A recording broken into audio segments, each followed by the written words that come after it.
Hey, welcome back to Mixing with Depth with CLA and Waves. In this episode, we're going to talk about what gear I actually use to create all this depth. But remember, at the end of this series, I'm going to show you how you can do it inside your DAW. So come aboard.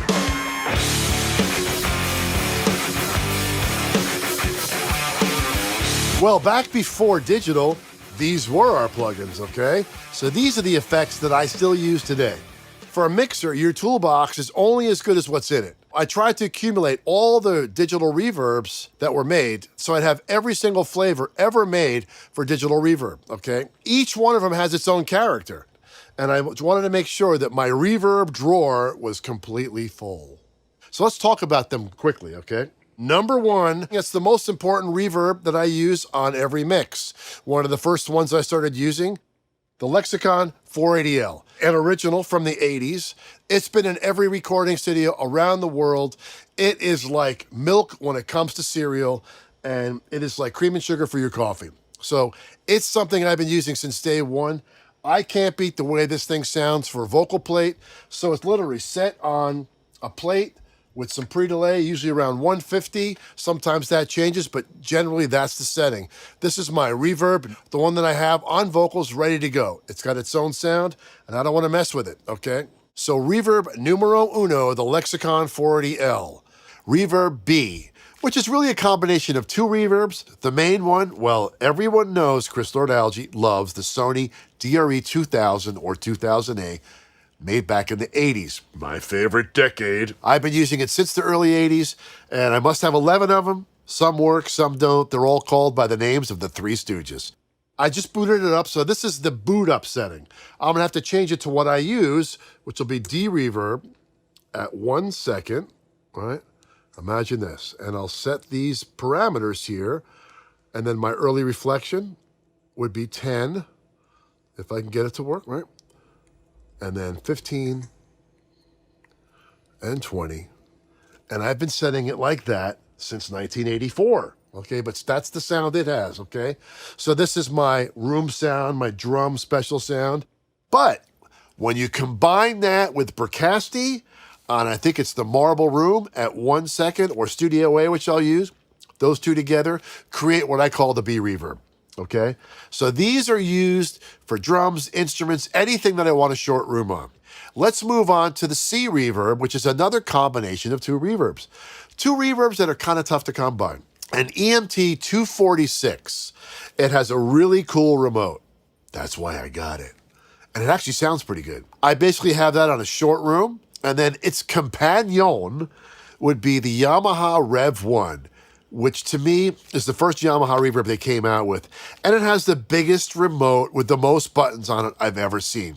I remember back when I was mixing Stevie Nicks with Jimmy Iovine, and he was over mixing Simple Minds with Bob Clearmountain. They were using that to get the snare drum sound, to get the snare drum reverb. So I had to plug that in and use it. And ever since I used it on that one mix, he goes, wow, this is pretty good. I haven't stopped using it. So that's just like percussion plate, 1.6 seconds. So that's my C reverb, the combination of those two flavors, okay? Let's move on to the Hall, right? The longer one, the trick one. Funny enough, that's an H3000 on dense room. Really, Chris? An H3000 with all those reverbs you got? And believe me, I have every single one. That is a dark, dense, cavernistic long reverb. I love how it sounds, so that's my D reverb. Here's another device. We turn it off. Hopefully it turns back on. And this is the AMS reverb. This has been in studios long before I started. No, this has been in studios since the 80s. So we just toggle up to our preset that we use. When you hear a big drum fill leading into a chorus, this is what gets opened up. This is what I use to make that big drum moment happen, which is, of course, the AMS RMX16 set on non-lin. The only difference between stock and what I do, if I go to program here, right? I go to the stock non-lin, I go and just make it brighter. So this becomes my space preset, which gives like the gated reverb effect, but it floods it with reverb. So it's really used a bit of a secret weapon. Now, if I'm going into something that's more 80s or more ambient, it's on all the time. But yeah, another flavor I use in my arsenal. So there's the palette of reverbs, okay? Let's move on to the delays. Delay 1, tape slap. The Marshall tape eliminator, it has 3 settings. A would be 30 IPS, B would be 15, C would be 7.5. So I leave it at B. And you have this VSO, which I'm leaving at 100%, so it's exactly 15, right? So that's the setting. And then my throw delay is right here. That is a Line 6 Echo Pro. Pretty simple, okay? So on this, I will go to BPM, put it at 120, right? Go back to the display. So that's quarter note, right? And then that's at 500, analog with mod, okay? Pretty much as it sits. So it's all set and forget. Levels are set, not a problem. That's delay number 2. Delay number 3, I call them the twin lexicons. So Lexicon PCM42, you've seen one in every recording studio in the world. I set them to 8th note, and they're not exactly the same. So if the 8th note is 250, then one's like 240, and the second one's like 255. So I try to put a spread of anywhere from 10 to 15 to 20 milliseconds in between them to make kind of a stereo spread.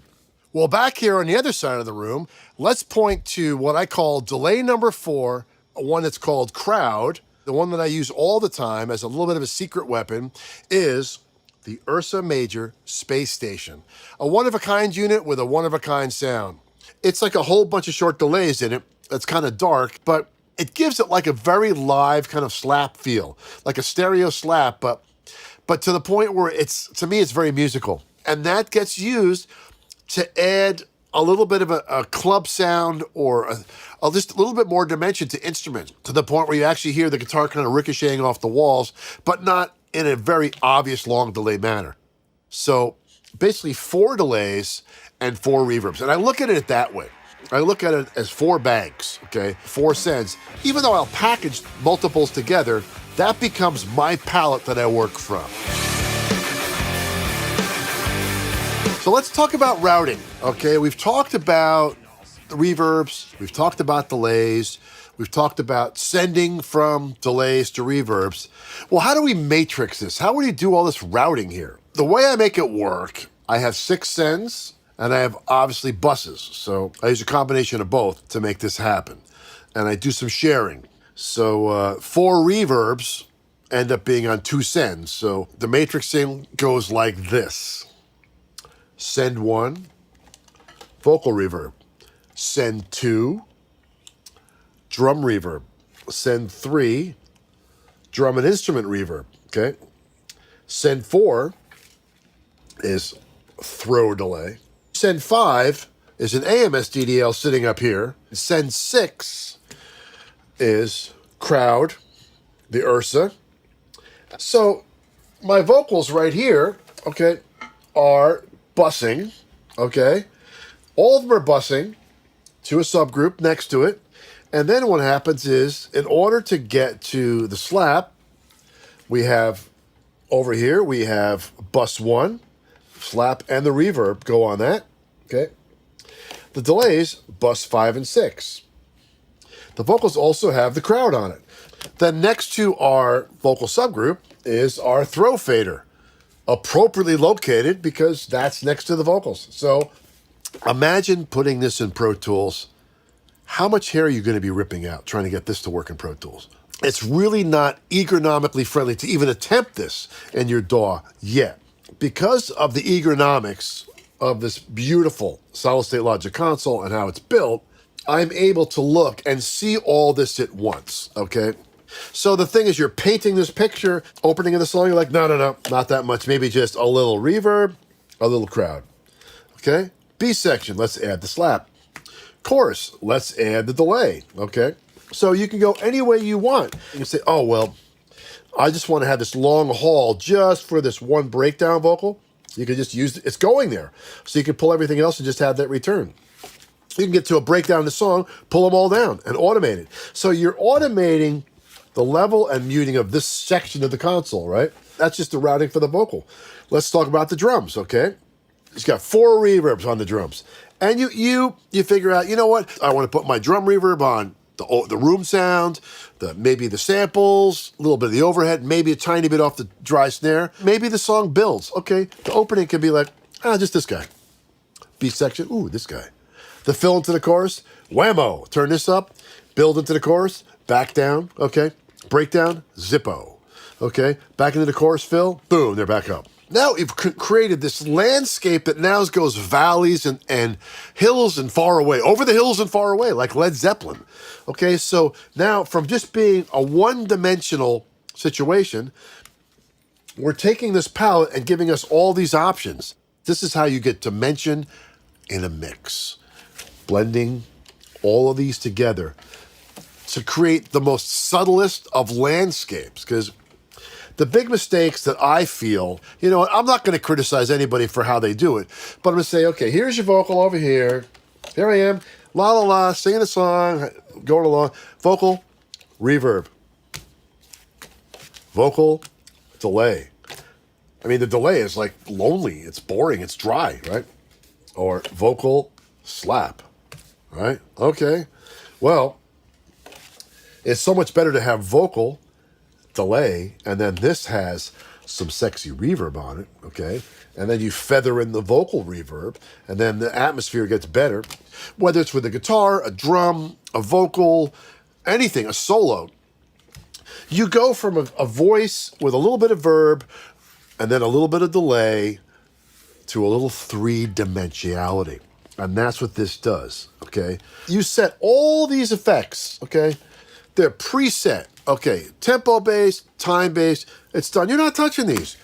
How you blend those. You're saying, okay, I have my eggs, I have my milk, I have my baking powder, my salt, my pepper, okay, my syrup, my caramel, okay, my butterscotch. I have all these flavors, and I'm making this unbelievable cake out of it, okay? If you take them away and just do one at a time, you got a plain donut right there. A plain donut. I don't want that.